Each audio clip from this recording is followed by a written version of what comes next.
إن الحمد لله نحمده ونستعينه ونستغفره ونعوذ بالله من شرور أنفسنا ومن سيئات أعمالنا من يهده الله فلا مضل له ومن يضلل فلا هادي له وأشهد أن لا إله إلا الله وحده لا شريك له وأشهد أن محمدا عبده ورسوله صلى الله عليه وسلم. Ok, estamos en la clase 36, estamos en el tercer principio. Ya hemos repasado sobre la importancia de conocer al profeta Muhammad sallallahu alaihi wasallam, que Allah nos ordena amarlo y seguirlo. Por lo tanto, si no lo conocemos, ¿cómo lo vamos a poder amar y seguir? Los acontecimientos alrededor de su nacimiento, qué pasó cuando nació, que los árabes mandaban a los niños pequeños al desierto para que se criaran bien, y la Halima, que fue radiallahu anha, fue la que amamantó a profeta Muhammad sallallahu alaihi wasallam, se dio cuenta que era un niño bendecido desde el primer momento, y luego, pero lo devolvió a su madre cuando pasó ese incidente de los ángeles que le abrieron el pecho y le lavaron el corazón, le quitaron ese punto negro que dijeron que era lo que tiene del shaitán, y se lo pusieron de vuelta. Y entonces se asustó Halima y se lo devolvió a su padre.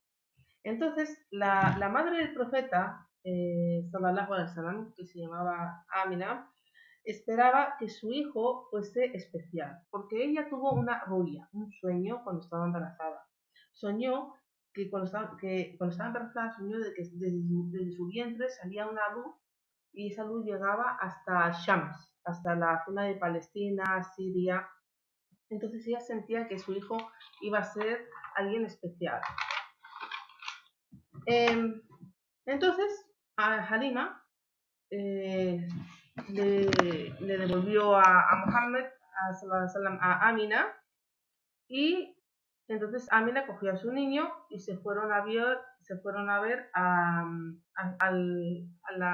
visitar a la tumba de su padre Abdullah, que su padre Abdullah se había muerto cuando Amina estaba embarazada del profeta Muhammad sallallahu alaihi wasallam. Y el profeta sallallahu alaihi wasallam tenía como 6 años. Y a la vuelta de ese viaje, su madre se enfermó y se murió. Se murió en un sitio que estaba como a 25 kilómetros de Medina, porque el padre Abdullah se había muerto en Medina. Entonces a la vuelta, como 25 kilómetros después, pues se murió y la enterraron ahí. Y ahora el profeta Muhammad sallallahu alaihi wasallam no tenía ni madre ni padre, y tenía 6 años. Y luego sabemos que más tarde el profeta sallallahu alaihi wasallam pidió permiso a Allah para visitar a la tumba de su madre, y fue a visitarla. Pero cuando pidió permiso para pedir perdón por ella, Allah se lo negó.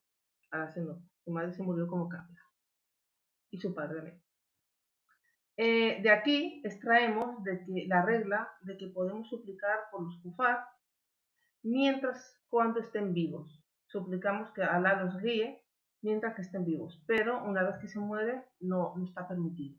Y también sabemos eso por el tío del profeta Muhammad sallallahu alaihi wasallam, cuando murió como kafir no aceptó el Islam, y Allah no dejó que viviera por él tampoco.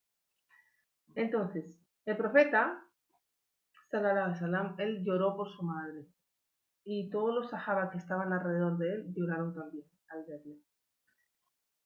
Y bueno, el profeta Muhammad sallallahu alaihi wasallam era huérfano, y el cuidar de un huérfano tiene un grandísimo mérito en el Islam. Es algo muy, muy, muy grande, es algo de muchísima recompensa. Y los sahaba, cuando había huérfanos, competían entre ellos para quedarse. Subhanallah, como ellos sabían lo que vale, lo que Allah ama, y cómo ellos se precipitaban para tener el ayat de Allah, para tener la recompensa de Allah. El profeta Muhammad sallallahu alaihi wasallam dijo en un hadith reportado por el Bukhari: estaré así, juntando los dos dedos, estaré así con aquel que cuide de un huérfano. Los sahaba, bueno, como he dicho, competían por quedarse del cuidado de los huérfanos. Una vez, estamos hablando del mérito de los huérfanos, de cuidar a un huérfano. Un hombre le dijo una vez al profeta Muhammad sallallahu alaihi wasallam que tenía un corazón duro. Y el profeta Muhammad sallallahu alaihi wasallam le dijo, trae a un huérfano contigo, dale de la misma comida que comes tú y acaricia su cabeza. Esto suavizará tu corazón y te dará lo que necesitas. Y es un hadith Hassan, considerado Hassan bueno por Albani, Sheikh Albani, por ejemplo. En árabe, el huérfano es yatim. Yatim. Vale. Entonces, a partir de entonces, ya el profeta Muhammad sallallahu alaihi wasallam no tenía padre ni madre y se encargó de él su abuelo. Su abuelo era Abdul Muttalib y su abuelo le quería mucho. Era su nieto especial. Tenía otros nietos, pero le quería mucho. Le quería mucho y se lo llevaba siempre con él y tenía debilidad por él.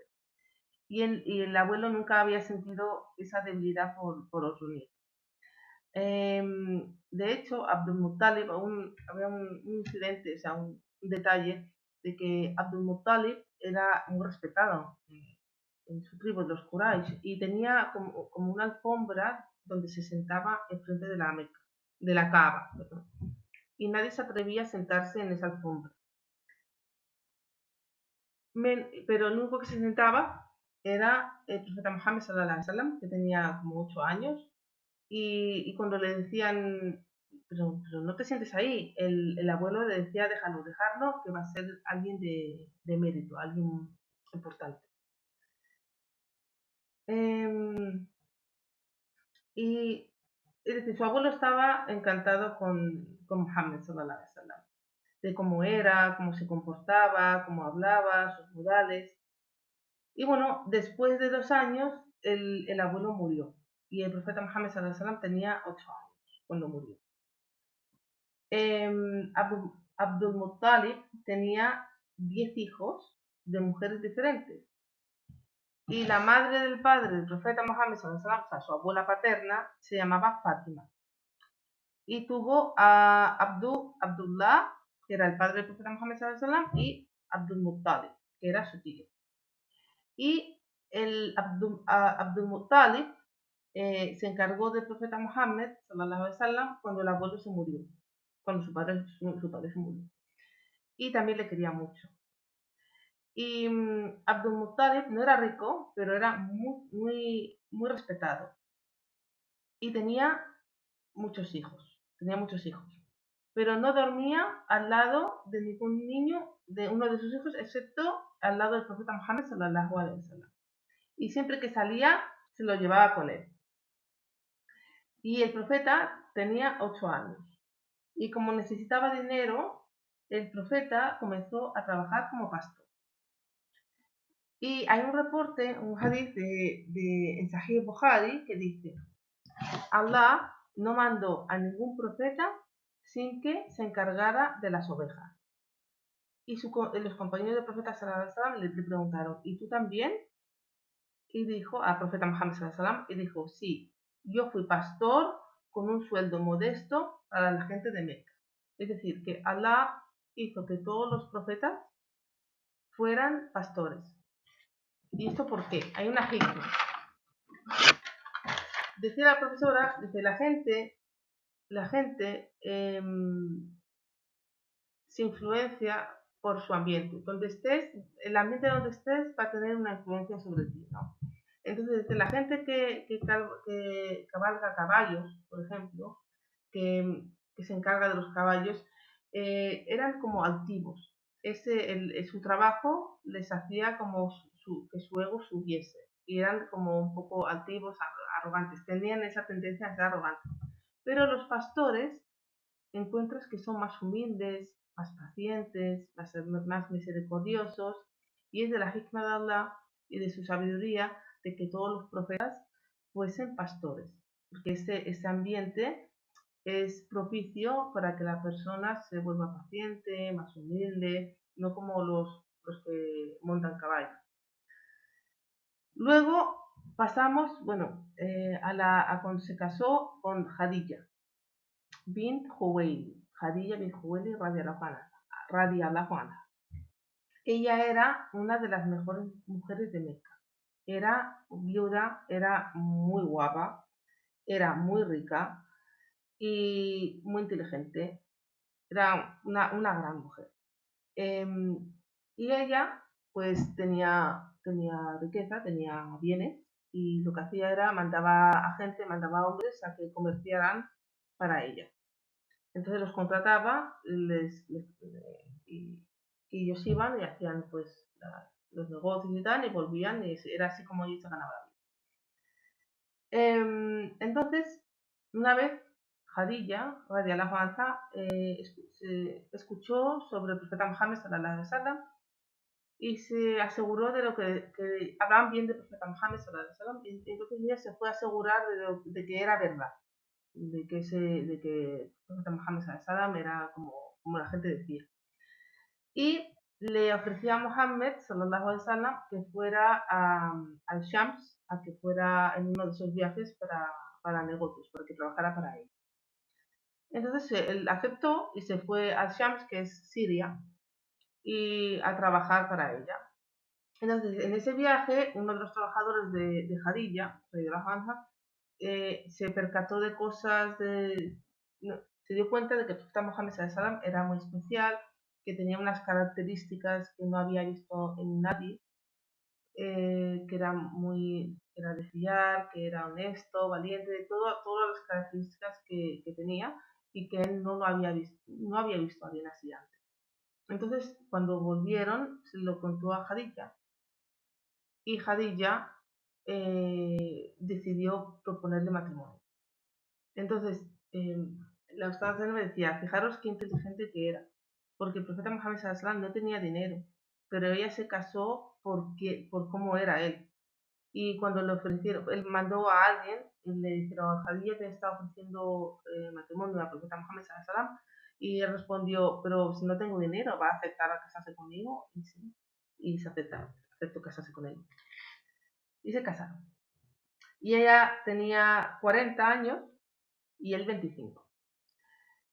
Y el profeta Muhammad sallallahu alaihi wasallam dijo, las mejores mujeres del paraíso son Khadija bin Huwaylid, Fátima bin Muhammad, que era la hija del profeta Muhammad sallallahu alaihi wasallam, Maryam bin Imran, que fue la madre de Isa, alaihi salam, y Asiya bin Muzahim, que era la mujer de Faraón.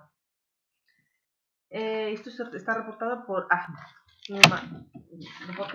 por el imán Ahmed.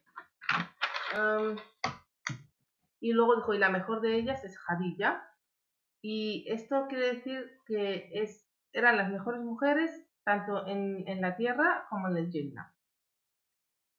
Y entonces, de acuerdo al profeta Muhammad, sallallahu alaihi wasallam, Jadilla es una de las mejores mujeres que nunca ha existido. Una de las mujeres, la mejor mujer de las mejores mujeres que ha existido nunca.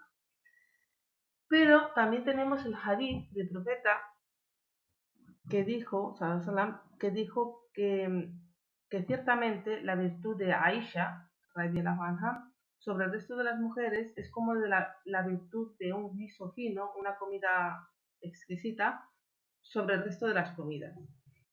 El farid, kafaflu al-farid ala sa'ira ta'am. Al-farid es una comida fina, ¿no? Entonces, los ulama, los sabios, no llegan a un acuerdo de decir quién fue la mejor de las mujeres, si Jadilla, radiallahu anha, o Aisha, radiallahu anha. Entonces, algunos de ellos dicen que el papel de Jadilla, radiallahu anha, fue antes de la hijra y el papel de Aisha, radiallahu anha, fue después de la hijra.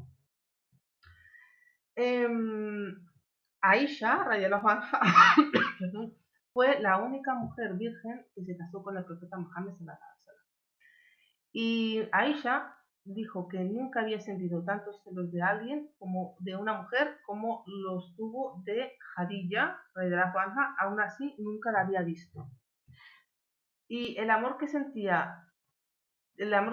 profeta que sintió por Jadilla, el amor del profeta Muhammad sallallahu alaihi wasallam por Jadilla, era tan fuerte que se mantuvo hasta después de la muerte de Jadilla. Y cuando el profeta Mohammed sallallahu alaihi wasallam sacrificaba un animal, mandaba a alguien, decía a alguien, da esta carne a los amigos de Jadilla. Y una vez Aisha radhiyallahu anha estaba muy celosa y le dijo que cómo la quería tanto a Jadilla si era una mujer mayor, si era una vieja. Y el profeta Muhammad sallallahu alaihi wasallam dijo, mi amor por ella fue una provisión de Allah para mí. Dijo, ruziqtu hubbaha, like, fue mi amor por ella fue una bendición, una niyama, un rizq, una provisión de Allah. Dice, cuando lees sobre las mujeres, cuando lees en la biografía de las mujeres del profeta Muhammad sallallahu alaihi wasallam, no vas a ver que eran unas mujeres perfectas, que lo hacían todo, no tenían errores, no, eran humanas. Vas a ver que tenían celos, que se enfadaban y hacían cosas que estaban mal. Pero vemos los ejemplos de ellas, de cómo ellas volvían a hablar, cómo se arrepentían y que cómo era su imán y sus ejemplos, ¿no? O sea, eran humanas y tenían defectos, pero cómo actuaban con esos defectos, cómo rectificaban, cómo volvían a Allah. Eso es, tenemos un gran ejemplo en ellas. Dice que deberíamos estudiar y leer sobre ellas, así como los Sahaba, que Allah está complacido con todos ellos. Bueno, también aquí hay otro incidente que nos habla también ya con esto acabo, de cómo los Quraysh admiraban al profeta Muhammad sallallahu alaihi wasallam. ¿Qué estatus tenía el profeta Muhammad sallallahu alaihi wasallam? Lo que pensaban de él antes de que viniera con el mensaje del Islam, antes de que Allah lo fuera profeta. Así que una vez los árabes de Meca decidieron reconstruir la Kaaba. Y cuando llegó el momento de poner la piedra negra, que era esa piedra, la piedra negra, era originalmente en un reporte de At-Tirmidhi que esa piedra era blanca, era muy blanca y era del Jannah, pero se volvió negra después de los pecados de Bani Adam. O sea que es una piedra del Jannah. Entonces, cuando llegó el momento de poner la piedra negra, porque habían reconstruido la Kaaba, ¿no? El edificio. Entonces, cuando llegó el momento de poner esa piedra, pues empezaron a discutir de dónde había que ponerla. Pero discutieron tanto que casi que hay una guerra entre ellos. Entonces acordaron, dice, bueno, pues el primero que pase, que juzgue entre nosotros y que decida. Entonces estaban ahí esperando y vieron que el primero que pasó fue el profeta Muhammad sallallahu alaihi wasallam. Y todos contentos dijeron, Hada al-Amin, al-Sadiq, el verdadero, el que dice la verdad, el justo. Y el profeta Muhammad sallallahu alaihi wasallam pues decidió que se pusiera la piedra negra en el centro y la pusieron en una tela, ¿no? Encima de una tela, y dijo que todos los jefes de las tribus de Meca, de todos los jefes, cogieran por un extremo de esa tierra, de esa tela. Entonces, y todos juntos, cogiendo todos los jefes de las tribus, cogiendo todos de la misma tela, la pusieron en el centro. Y eso indica pues la gran sabiduría y hikma, inteligencia del profeta Muhammad sallallahu alaihi wasallam y